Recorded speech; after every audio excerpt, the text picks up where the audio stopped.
Welcome. In front of me is a Samsung Galaxy M13, and today I'll go over unboxing along with an overview of this phone. So let's just get started.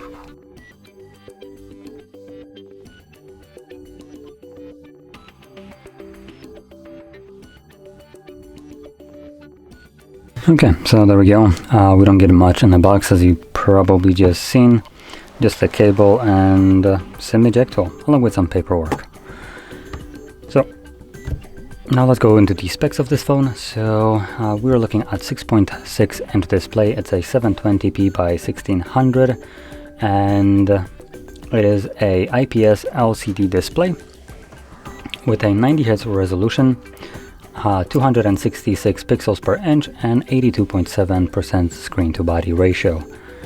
And then if we flip it over, we can get a look at the camera. So we have a triple camera setup at the back. So we have a 50 megapixel wide sensor, 5 megapixel ultra wide, and then a sticker camera at 2 megapixel depth sensor. So like I said, sticker camera. And at the front, we are looking at 8 megapixels wide sensor. Now those cameras can shoot at 1080p, 30 frames. Actually, I'm not gonna really go through the setup. It would require me to reboot the device, and that's just gonna take too much time. So anyway, let's continue. So apart from that, we have, as you can see, plastic back, just overly plastic build. Obviously glass front, which is, let's see if I can find. Nope, doesn't really say if it's Gorilla Glass or not. So yeah, plastic frame, plastic body, and glass front. Now, additional things to mention here, we do have a headphone jack, as you can see at the bottom, and we do have a fingerprint sensor that doubles as a power key. And when it comes down to internals, we have 4 gigs of RAM as a only option right here, and 64 or 128 gigabytes of built-in storage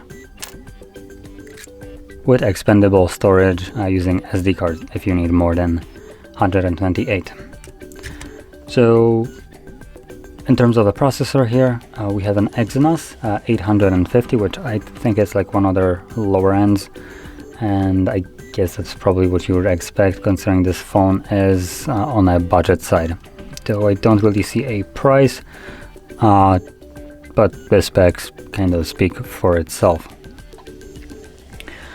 And last things last would be the battery size. So we have a 5000 mAh battery built into here, and a fast charging at 15 watts, though I wouldn't really consider that fast charging, just charging.